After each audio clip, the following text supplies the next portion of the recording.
사무엘 상하서 말씀으로 함께 보는 새날을 여는 새벽 말씀입니다. 저는 대전평화교회 강민 목사입니다. 오늘 우리가 함께 나눌 말씀은 사무엘상 7장 3절로부터 17절까지 말씀입니다.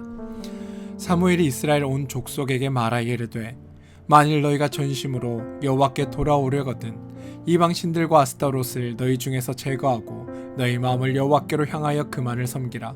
그리하면 너희를 블레셋 사람의 손에서 건져내시리라.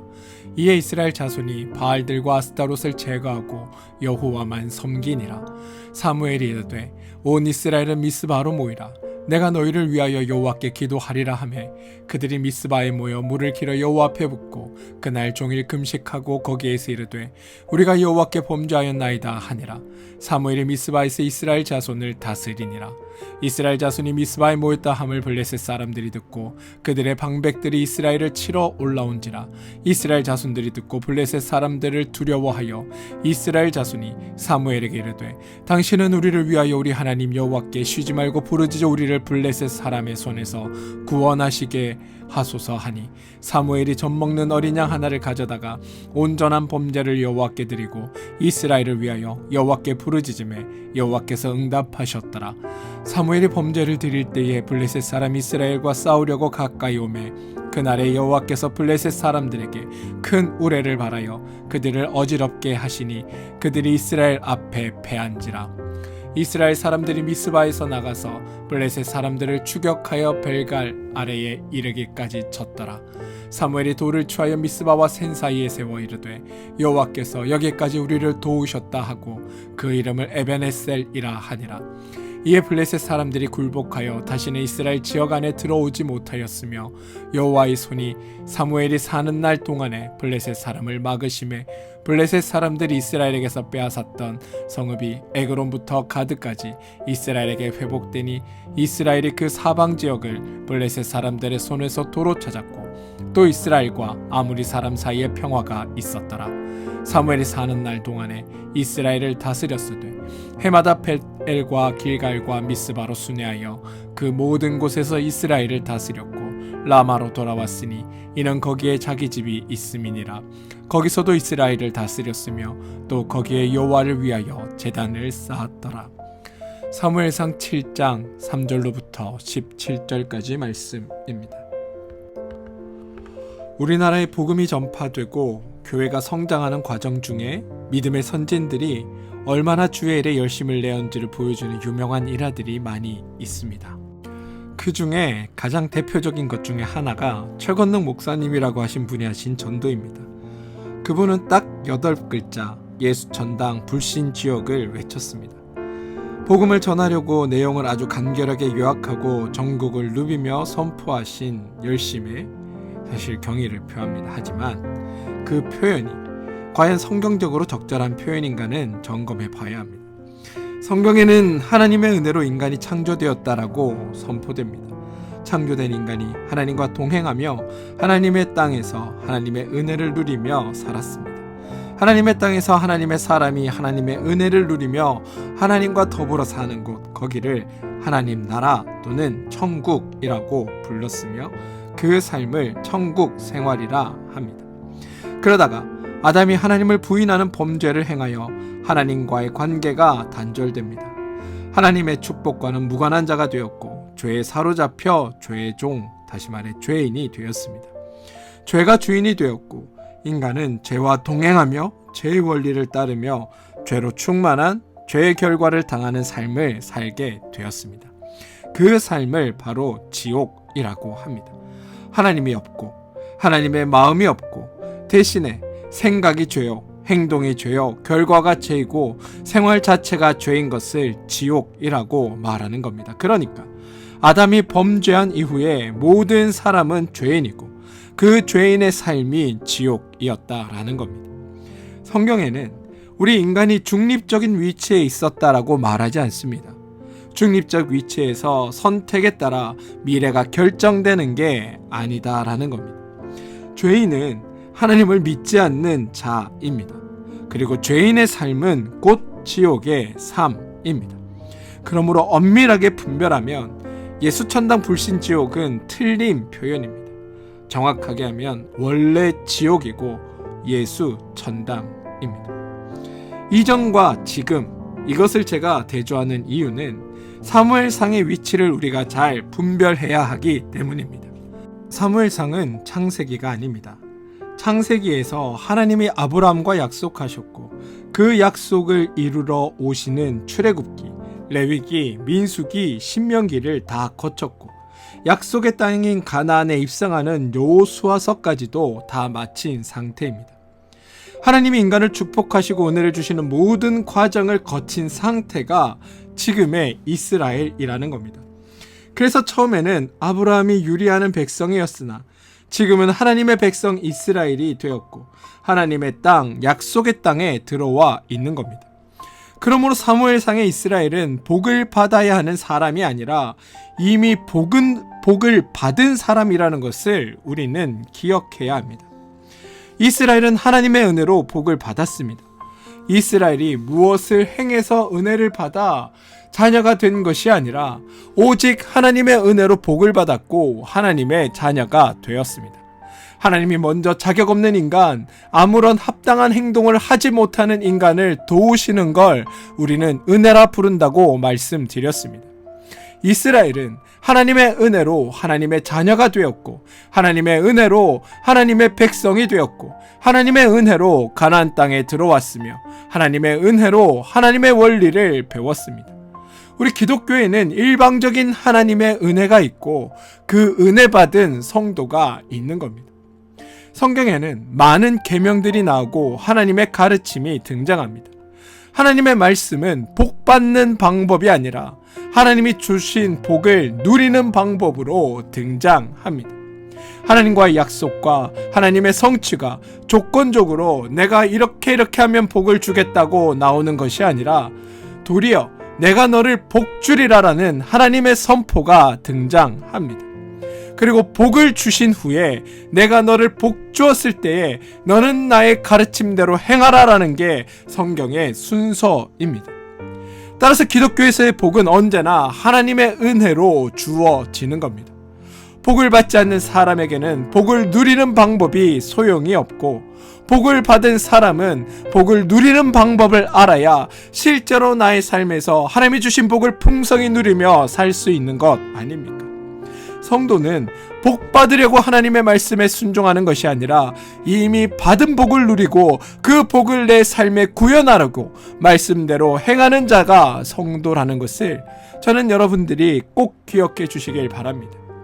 여러분, 하나님이 성경을 우리에게 주신 이유는 이대로 행하여 복을 받아라가 아니라 복은 내가 은혜로 너희에게 줄 테니 너희는 말씀대로 행하여 복을 누려라 라는 목적으로 성경을 주셨다는 것.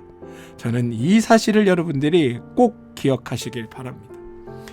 오늘 본문 7장 3절로부터 17절에서 가장 중요한 내용은 사실 3절입니다. 그런데 많은 분들이 5절을 중요하다고 생각합니다. 사무엘이 가르되 이스라엘은 미스바로 모이라 내가 너희를 위하여 기도하리라 라는 이 기록 때문에 문제를 해결하는 방법, 역사를 이루는 방법, 은혜를 받는 방법, 복 받는 방법으로 기도가 중요하구나라며 기도를 강조합니다. 그래서 이 본문이 가장 중요하다고 말합니다. 그런데 여러분, 분명히 아셔야 합니다.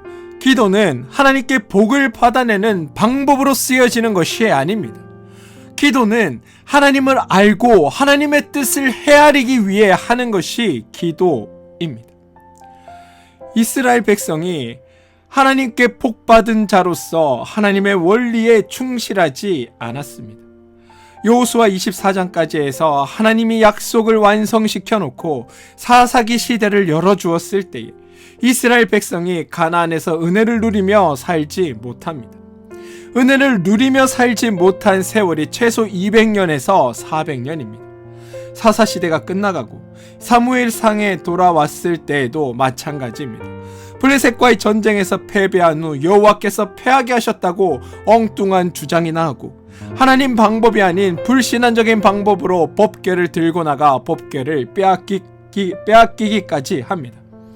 그렇게 법궤를 빼앗겼을 때 하나님이 또 이스라엘을 생각하셔서 약 7개월 후에 법궤가 다시 이스라엘로 돌아오게 하셨습니다.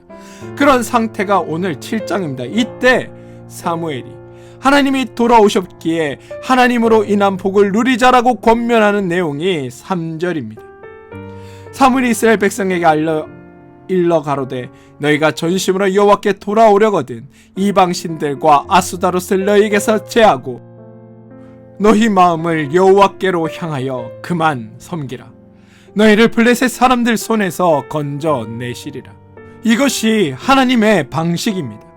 사무엘이 전하는 방식은 전혀 새로운 방식이 아니라 하나님이 처음부터 알려준 것과 같습니다.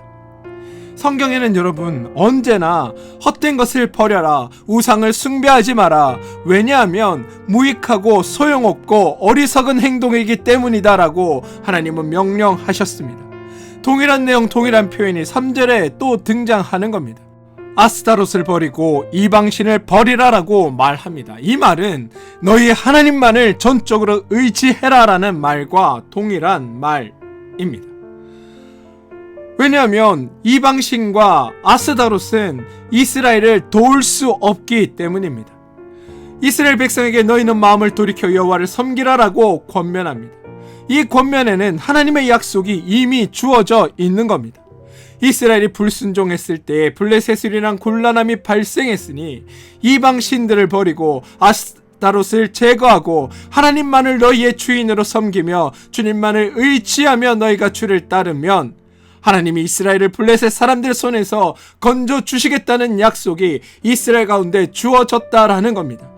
하나님은 처음부터 끝까지 오직 한 가지, 즉 헛된 일, 이방신이나 아스타롯 같은 것들을 섬기는 일을 하지 말고 너희를 진정으로 돕는 너희의 진정한 주인이신 하나님만을 의지하라라고 말씀하고 있었다라는 겁니다. 그런데 이스라엘은 그렇게 하지 않았습니다. 사무엘의 권면이 있었음에도 불구하고 이스라엘이 사무엘에게 요청한 것은 우리를 위해 기도하라 라는 요청이었습니다.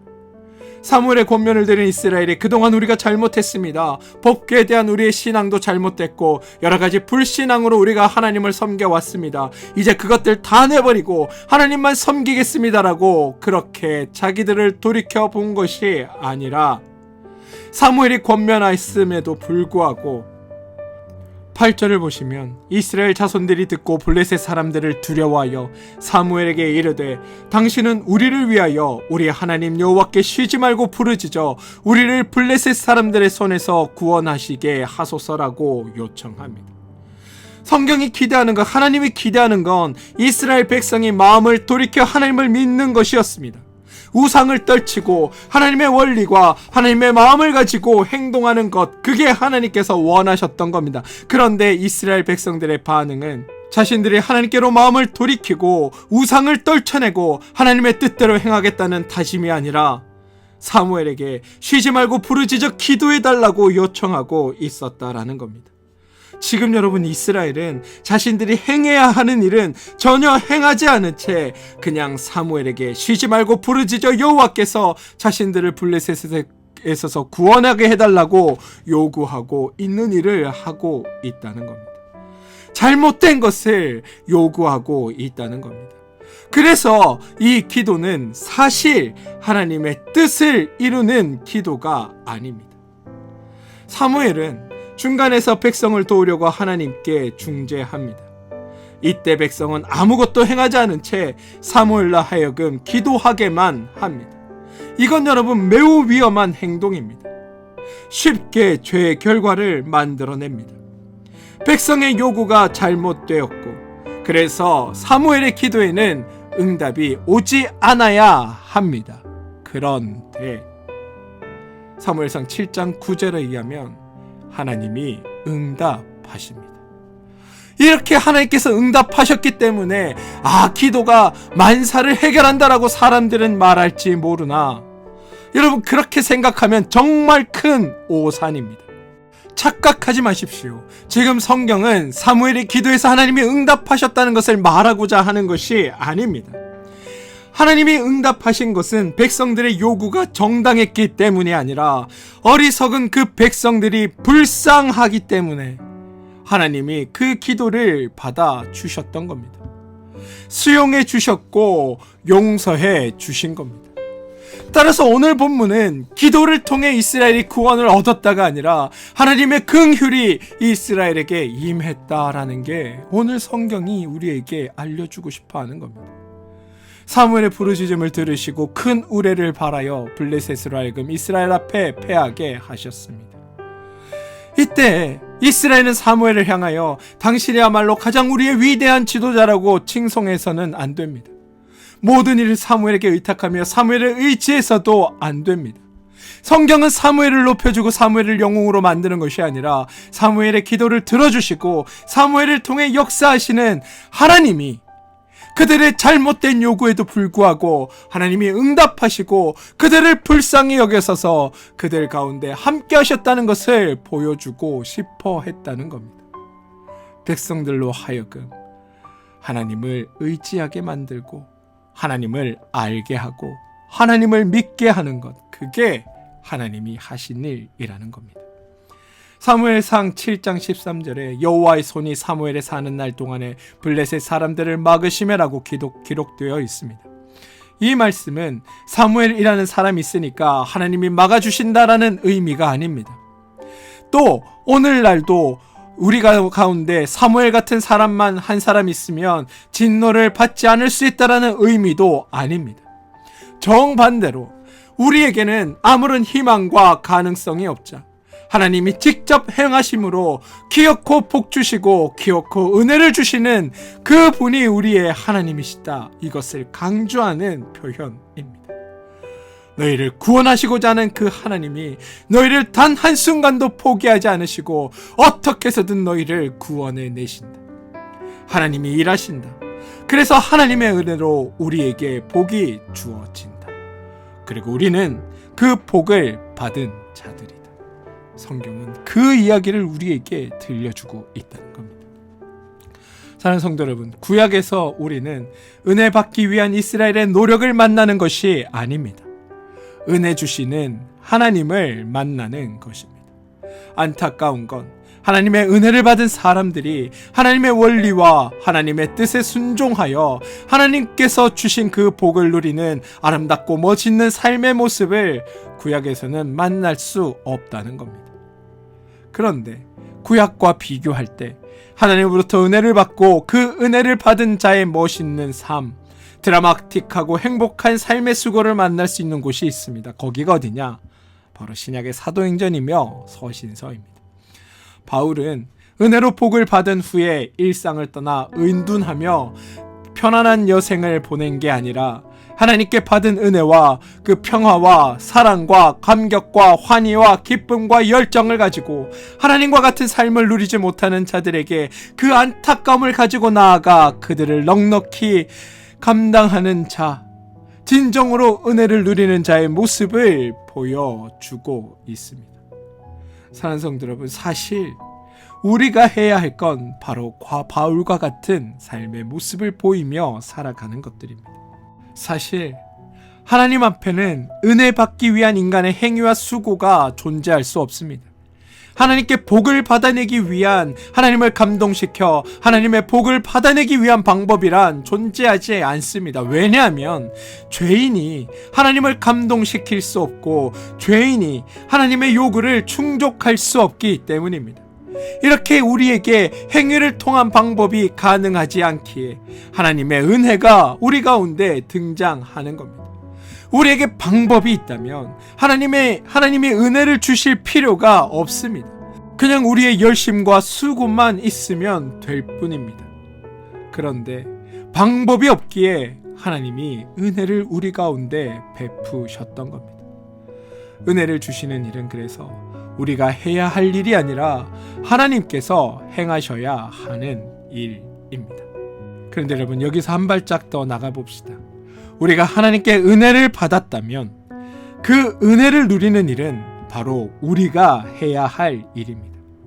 성경은 복 받으려고 수고할 것이 아니라 너희가 이미 복을 받았으니 이제부터는 수고하고 열심을 내어 복 받은 자로 그 복을 누리며 구현하며 너의 삶을 살아가라고 우리에게 권면하고 있다는 겁니다. 저는 이 점을 여러분들이 분명히 아시기 바랍니다. 성도의 삶이란 하나님의 복을 갈구하는 삶이 아니라 하나님께서 우리에게 주신 복을 누리며 구현하며 살아가는 삶이라는 것을 저는 여러분들이 기억하고 살아가시길 소망합니다. 이스라엘보다 더 큰 은혜, 예수 그리스도의 죽음을 통하여 성도라고 하는 엄청난 은혜를 받은 자들이 바로 저와 여러분입니다. 우리는 이스라엘이 했던 실수를 반복해서는 안 됩니다. 우리는 이미 하나님의 은혜로 구원받은 자들입니다. 우리가 무엇을 해서 구원받은 것이 아니라 기도를 열심히 해서 헌금을 많이 해서 봉사를 많이 해서 구원받은 것이 아니라 오직 하나님의 은혜로 구원받은 겁니다. 이제 우리가 해야 할 일은 그 받은 은혜를 누리며 살아가는 겁니다. 우리의 마음을 하나님께로 향하고 하나님의 원리와 하나님의 마음과 하나님의 심정으로 행하여 하나님께서 주신 그 복을 이 땅 가운데 풍성히 누려 나가는 겁니다. 사무엘상 7장은 우리에게 분명한 교훈을 가르쳐 줍니다. 하나님의 은혜는 하나님이 주시는 것이다. 따라서 하나님의 은혜를 받기 위한 방법은 없다. 하지만 하나님의 은혜를 받은 자의 삶은 있다. 그리고 그 삶이란 바로 하나님의 말씀에 순종하여 받은 복을 누리고 구현하는 삶이다. 사랑하는 성도 여러분, 우리는 이스라엘처럼 사무엘과 같은 대리인을 세우려고 하지 말고 직접 하나님과 관계를 맺고 하나님만을 의지하며 살아가는 삶이 되어야 합니다. 다른 사람의 기도에 의존하는 것이 아니라 우리 자신이 하나님 앞에 나아가야 합니다. 하나님은 우리 각자를 사랑하시고 우리 각자와 직접 관계를 맺길 원하시기 때문입니다. 우리가 부족하고 연약할 때에도 우리를 불쌍히 여기셔서 응답해 주시는 분이 우리의 하나님이십니다. 그리고 하나님이 그런 우리를 위해 일하고 계십니다. 그래서 하나님의 은혜로 우리에게 복이 주어집니다. 우리는 그 복을 받은 자들입니다. 부디 우리의 마음을 하나님께로 향하고 하나님의 원리와 하나님의 마음과 하나님의 심정으로 행하여 여러분이 받으신 그 복을 여러분의 삶에서 풍성히 누려나가시길 주님의 이름으로 축원드립니다.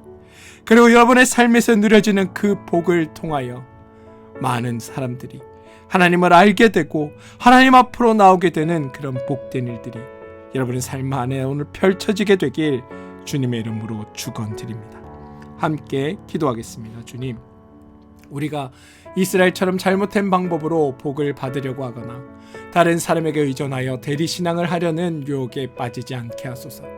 우리가 각자 직접 하나님과 관계를 맺게 하시고 하나님만을 의지하게 하여 주시옵소서. 우리가 이미 예수 그리스도를 통해 받은 엄청난 은혜가 있음을 깨닫게 하시고 그 은혜를 누리는 삶을 살게 하여 주옵소서. 은혜 받기 위해 수고하는 것이 아니라 받은 은혜를 누리게 하시고 그 은혜를 삶에서 구현하기 위해 더욱 열심을 내는 성도들이 되게 하여 주시옵소서. 우리가 부족하고 연약할 때에도 불쌍히 여기시고 응답해 주시는 하나님의 그 사랑을 믿고 의지하게 하여 주시고 마음을 하나님께로 향하고 하나님의 원리와 하나님의 마음과 하나님의 심정으로 행하게 하셔서 받은 복을 풍성히 누리는 우리 모두가 되게 하여 주시옵소서. 또한 하나님이 직접 일하시고 하나님의 은혜로 우리에게 복을 주시는 분임을 우리가 늘 기억하며 주님 행하시는 그 모든 일에 감사하는 삶을 살아가는 우리 모두가 되게 하여 주옵소서. 예수님의 이름으로 기도합니다. 아멘.